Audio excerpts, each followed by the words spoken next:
Hi everyone, this is the video for section 8.1 on integers. So just a reminder, we talked about this in section 2.1.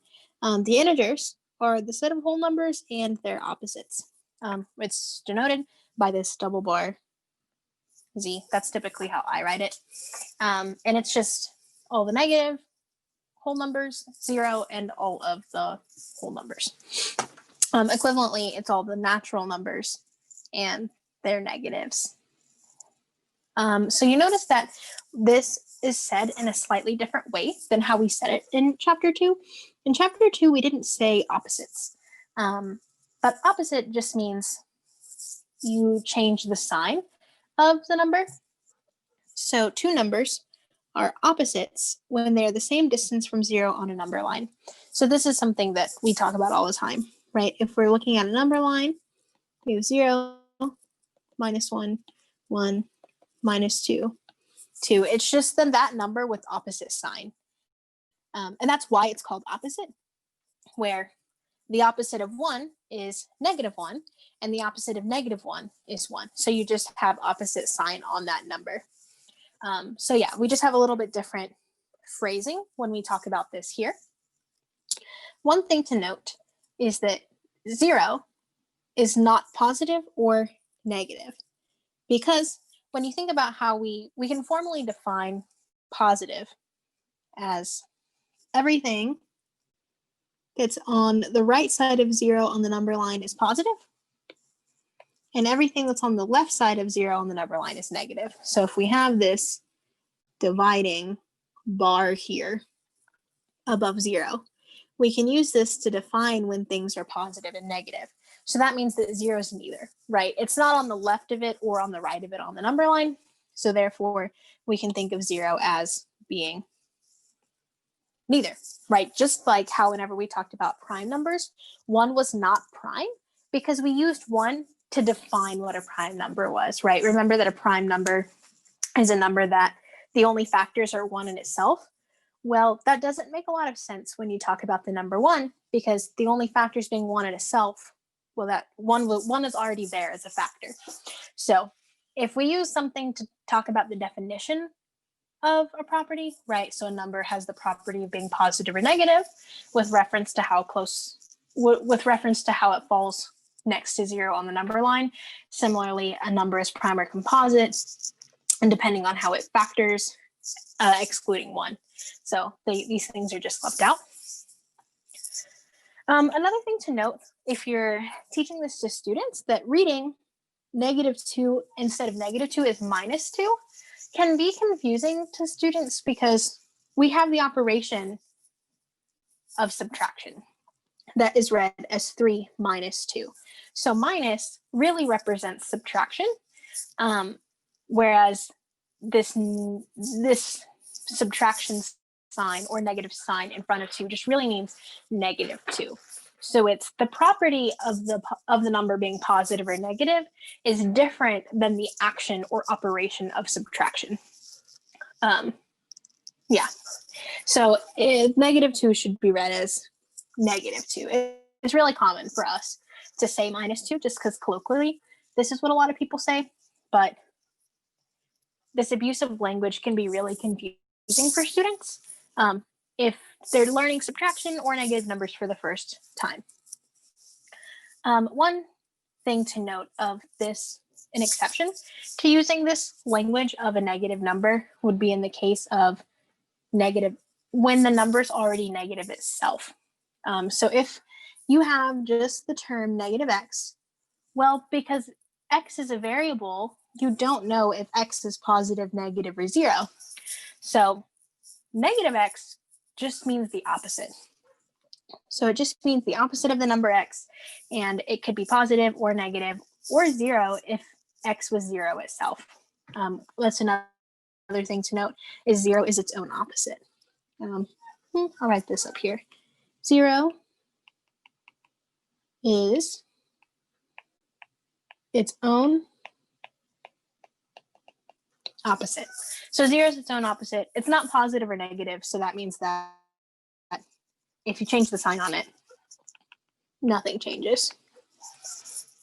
Okay, Yeah, so whenever you start introducing variables into things, it may help to say opposite x rather than negative x, to reinforce that x could be positive or negative, the same with when you change the sign of it.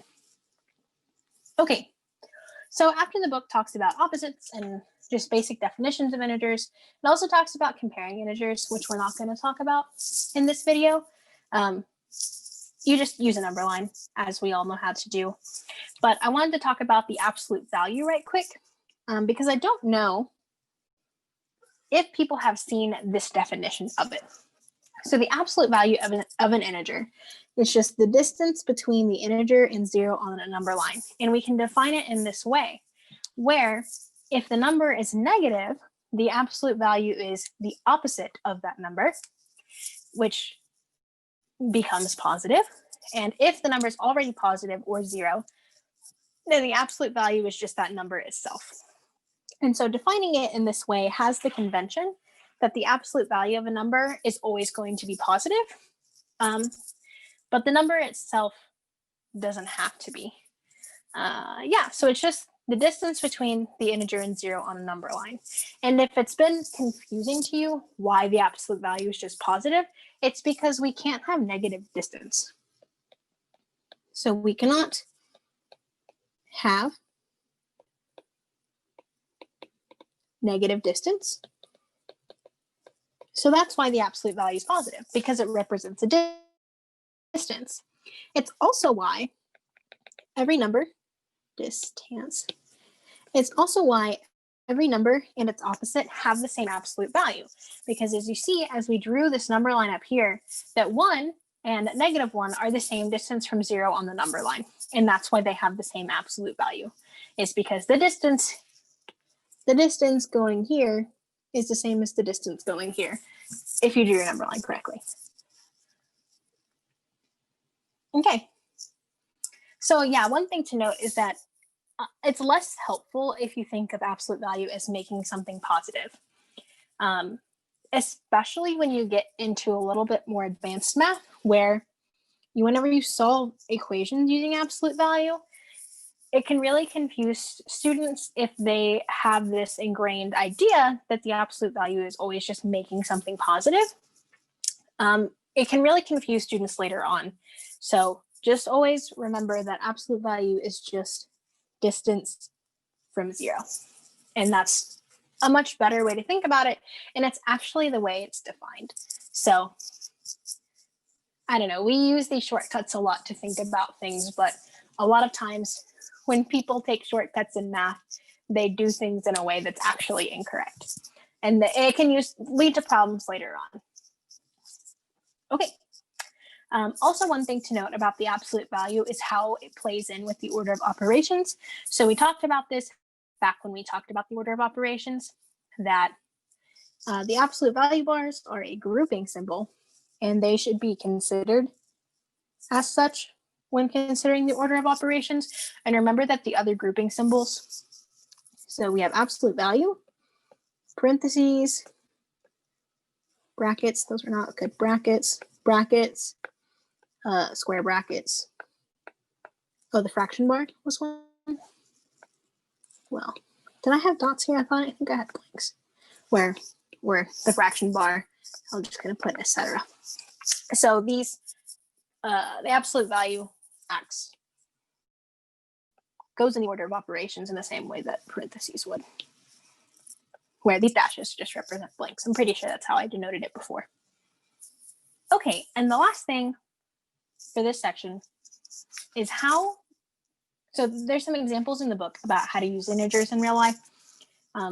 We're not going to go over that. These are just a lot of word problems, application problems that we aren't going to talk about here. But one thing I did want to talk about is how can we help our students understand that -5 is less than -2, even though 5 is greater than 2. So what does it mean really for one number to be less than another? So we have one number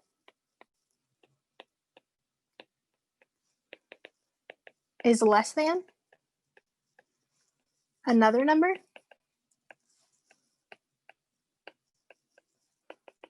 if it is the leftmost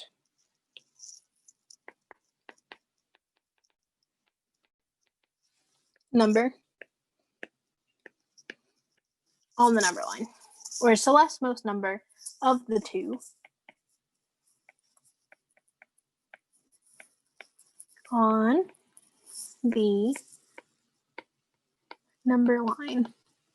So yeah, we say one number is less than another if it's just the left one, which whenever we're dealing with positive numbers, if it is, sorry, trying to rewrite this a little bit nicer. So if it is.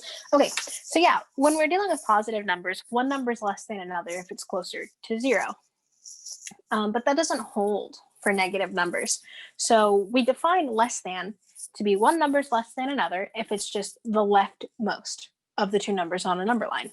Similarly, greater than, one number is greater than another if it is the rightmost of those two numbers on the number line. So -5 is 5 units to the left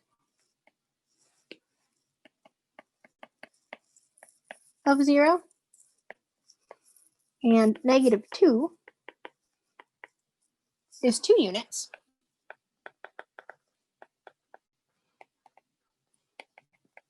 to the left of 0. So that means that -5 is less than -2.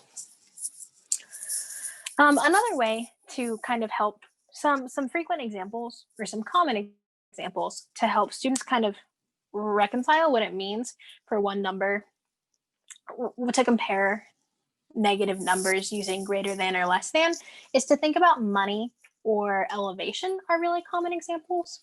So if you started, right, if someone took $5 from you and someone took $2 from your friend, which one of you lost? Let me think of how to say this. Okay, so if someone asked you to give them $5 and another person asked them to give you $2, in which situation did you end up giving away less money? In which way did you end up with more money in your pocket? So if you have some amount of money and one friend asks you to give them $5 and the other friend asks you to give them $2, in each of those situations, when you compare them, in the situation when you give away $2, you still end up having more money in your pocket than if you gave away $5. Things like that. And also elevation is a common example because you have sea level and then you can be above or below sea level, and comparing things like that. Whenever you're at a lower elevation, right? Whenever you're at a lower elevation, you're further down than on a higher elevation. Things of that nature. Okay, so yeah, like I said, a lot of the things in this section are things that we all know. So I just wanted to kind of highlight these things. So that's all for this video, and that is all for this section.